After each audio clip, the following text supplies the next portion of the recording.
So we talked about an isothermal process.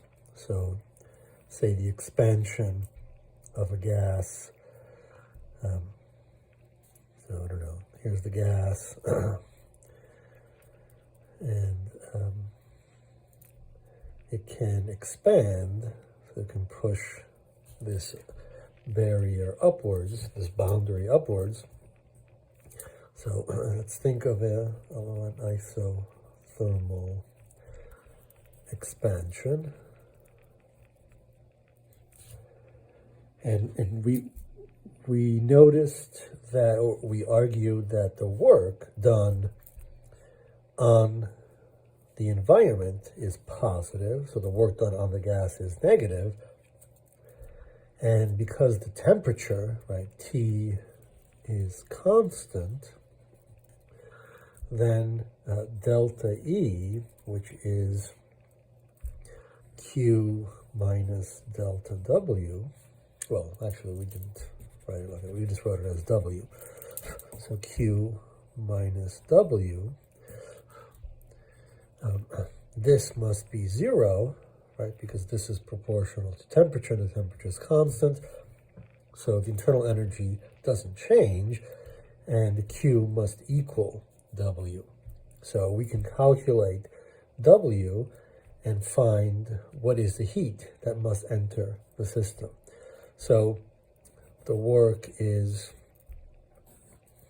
right, the integral of P dV from some initial value of V to some final value of V, which is greater because of expansion, right? We can then reverse it and consider an isothermal contraction.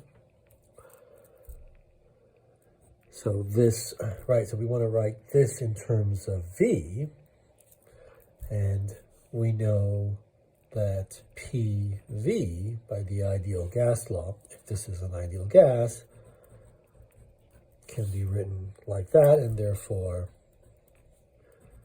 we have a dependence of P on V, which we'll plug into here. And so we can write integral from V initial to V final of NKT dV over V, which I can simply pull out the constant, right, and write it like this.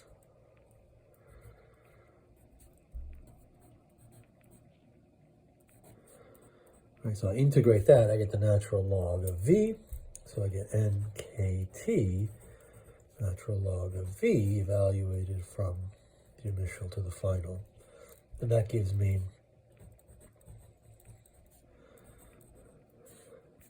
I can write this as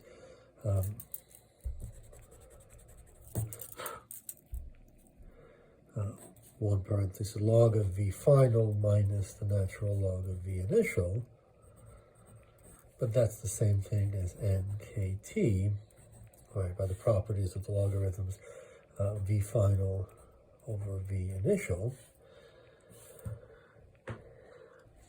And so this work is also the amount of heat that must enter the system such that the temperature is constant and the internal energy doesn't change.